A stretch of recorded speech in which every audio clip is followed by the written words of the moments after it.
We've got showers and storms and even more to track as we move on through the rest of your Thursday morning. They're going to become more numerous before we see temperatures slip, and they will because of the cold front, which is still to our west. So all the wet weather that we're dealing with so far is happening ahead of it. And I think storms will start to really fire up as this front approaches. We're starting to see more activity over the lake right now. So those of you in Lake and Ashtabula County, kind of a heads up, because I think you'll have some of these heavier downpours moving in. Right now we're seeing wet weather to the east, parts of eastern Geauga, right now just east of Chardon, some rainfall, and through Huntsburg. And then we'll take you west through Lorain County, Elyria, Lorain.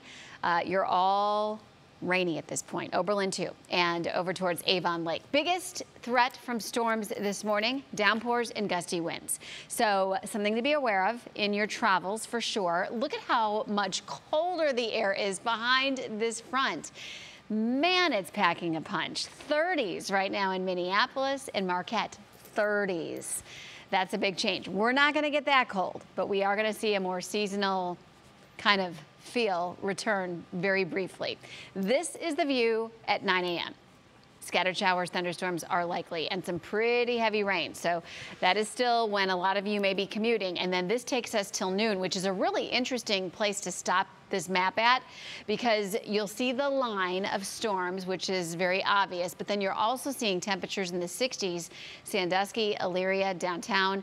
Notice it's still well into the 70s in Akron and in Canton because the front hasn't cleared yet. I think by 1, 2 o'clock that happens, and then by mid-afternoon, this is 4 o'clock, we're already dropping into the 60s. We're starting to see some sunshine. Remember, 67 is the normal high. We should be in the 40s this time of the morning. And heading into tonight, we will see that return to 40s. Waking up tomorrow morning, here's the 5 a.m. view. It's literally 40 degrees in Mansfield, 41 in Worcester, 43 for Akron around the same time tomorrow. You'll be grabbing the coats, that's for sure. You know, I'd grab a sweatshirt for later today because it's going to be breezy. It's going to be turning cooler this afternoon. And tomorrow is going to really feel like autumn. Tomorrow. That's about it, because then we're going to warm right back up. But it'll be great for football tomorrow night. It's going to be a great looking Friday. Really warm and summery for this first weekend of October. Partly cloudy skies Saturday, late day storms, low 80s. We'll have shower and storm chances from, scattered to isolated through the weekend and even into early next week, and all the way through next Wednesday. We're forecasting highs in the low 80s after this brief cool down.